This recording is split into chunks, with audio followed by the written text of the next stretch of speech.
Morning, class. I'm going to take you through an introductory video today on the purpose of myth. And I will tell you right off the bat, just so you know, let's get this out of the way. I have no patience whatsoever with recording videos. I never have. It's just not one of my strong points. It's not my forte. And I'm the last person that will sit here and spend hours editing a video, etc. I've just got more urgent things to do with my life. So if I flub anything or I make mistakes rather than editing over those and going back over and over, because like I said, I just don't have the patience for that. I just tend to plow right through it. So basically, you're getting what you would get from an actual lecture if you were in the classroom with me. Because when I'm in the classroom, I make a lot of flubs too, and I just keep on going. So just bear with me and kind of be aware that that's what you're getting.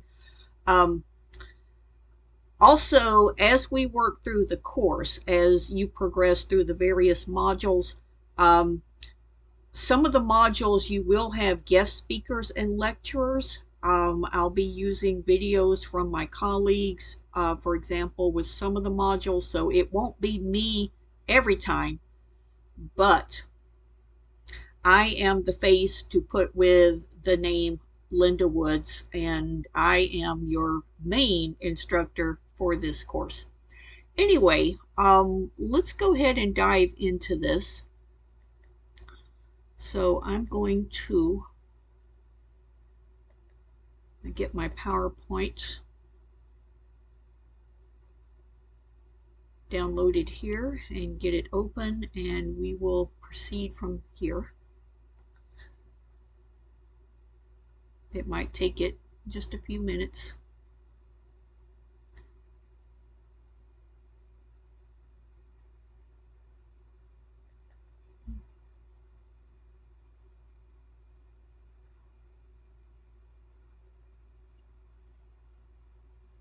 Let's see if we can get it in slideshow mode.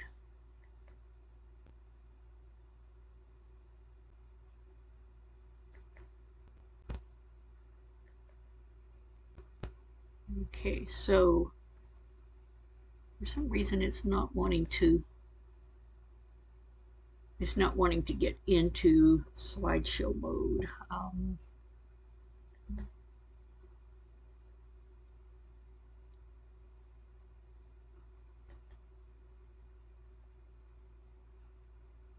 Okay, so it is giving me a little bit of an issue here. All right, so like I said, I don't have a lot of patience with this kind of thing, so I'm just going to dive right in.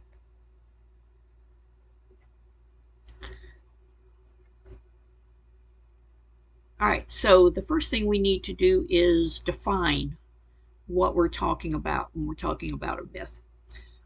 Because a lot of times we have an idea, and this comes from popular culture, that a myth is just it's simply a made-up story. It's when we talk about something that's not true.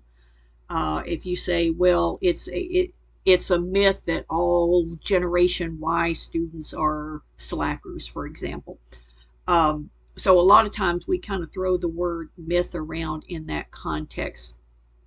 But when we're talking about myth as it relates to story, it's something very different. So we're not talking about something that's just made up. So note my definition here. I said a myth is a story that reveals basic truths about a culture or civilization. All right, so what are those basic truths that we can learn from a culture's stories?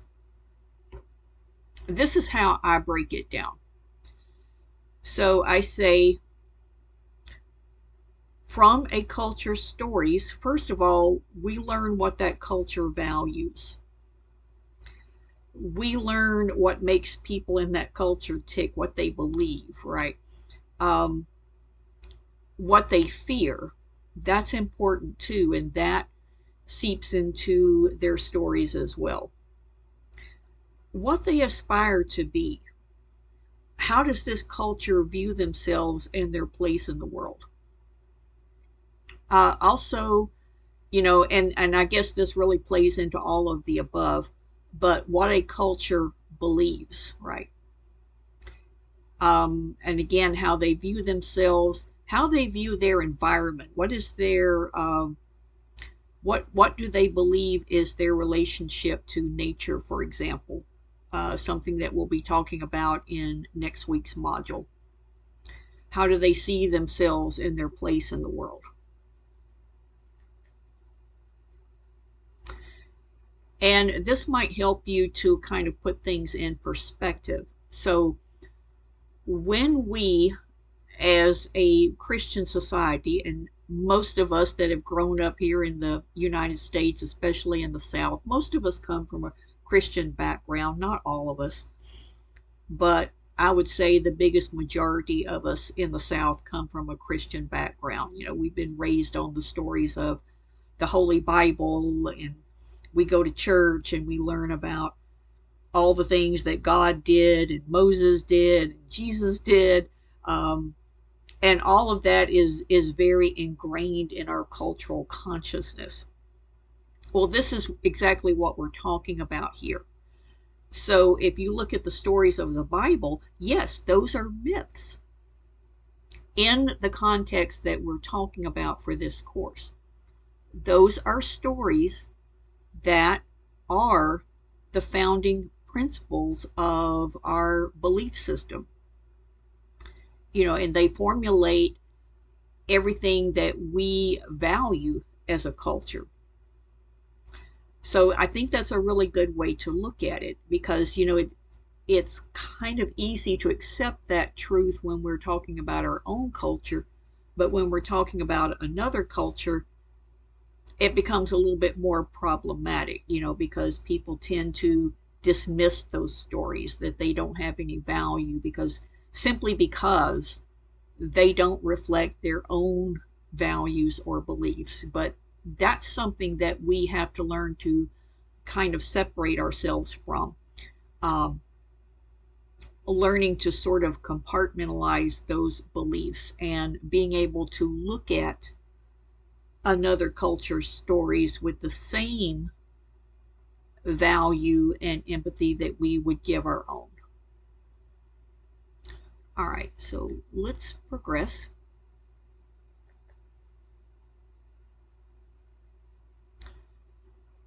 How are myths passed down to us? Obviously, oral storytelling. I mean, that's where it all begins, right? Stories started with people sitting around their campfires, sharing things that they had heard.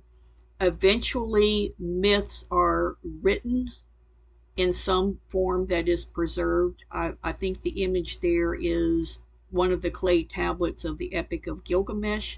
So one of the works that we're going to be looking at next week. It's the oldest known work that we have any form of in some sort of written communication, right?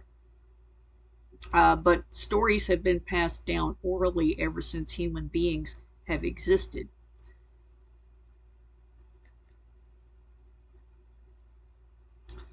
Some of the terms that we'll be introducing very early on in the course, the first several stories that we'll be looking at are considered epics.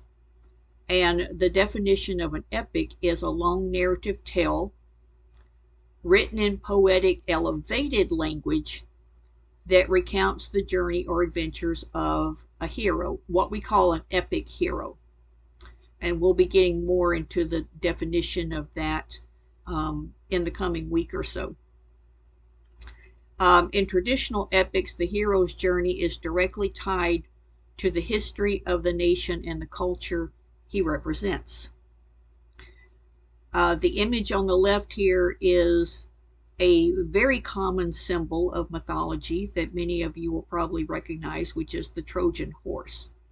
That myth actually comes to us from two sources, one being the Iliad, the Greek epic by Homer, and the other being the Aeneid, which is the Roman epic written by the poet Virgil.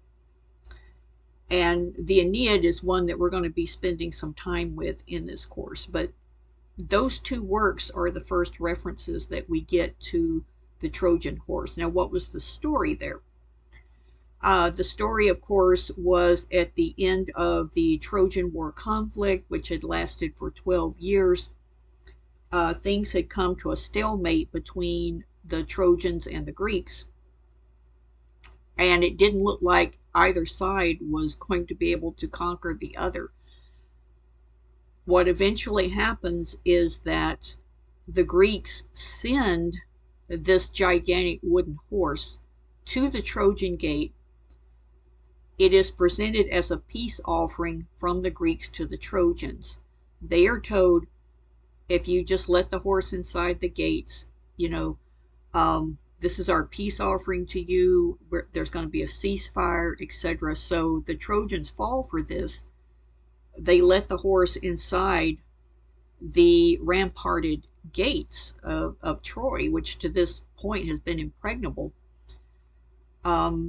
They let the horse in, and of course, as soon as the horse is behind the gates, the Greek soldiers who have been hidden inside the belly of the horse come spilling out, and they ransack the city of Troy. They destroy it, they burn it, they raze it to the ground. Wouldn't have happened if they had just kept the Trojan horse out, but they believed what they were told. So hence, we've got this little cartoon image from 2016 when Trump was elected. And this is kind of how the concept of collective memory works in relation to mythology, which is something we'll be talking about also. So this was a political cartoon. I think it appeared in the New York Times, and it was presented under the assumption that readers of the New York Times would automatically get it. They would understand what that reference was. They would know what that symbolized, right? Which is the idea of the Trojan horse. You let this thing, this person, inside the gates, right? And disaster is going to happen. Obviously, this was an anti-Trump political cartoon. And so the soldier spilling out of the belly of the Trojan horse in this instance is Russian soldiers, right, who will come spilling out and supposedly take over America, according to the cartoon anyway. All right, so we've talked about this hero's journey. What is that? It is a type of myth in which an epic hero undergoes a series of trials and obstacles in order to obtain a specific goal.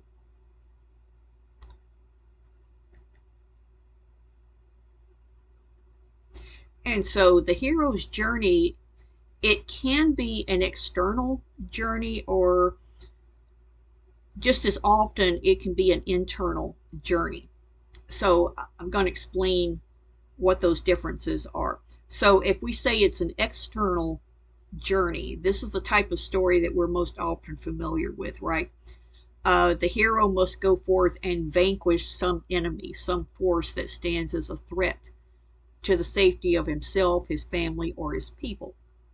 Now, oftentimes, the hero's journey stories start this way, but usually there's some sort of internal conflict as well.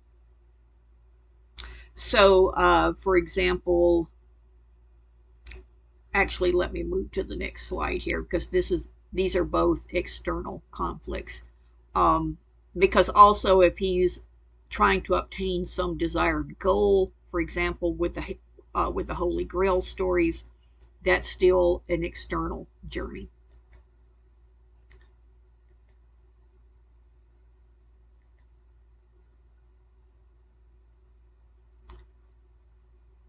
So an example of internal hero's journeys, the hero must overcome some moral weakness, fear, inhibition, or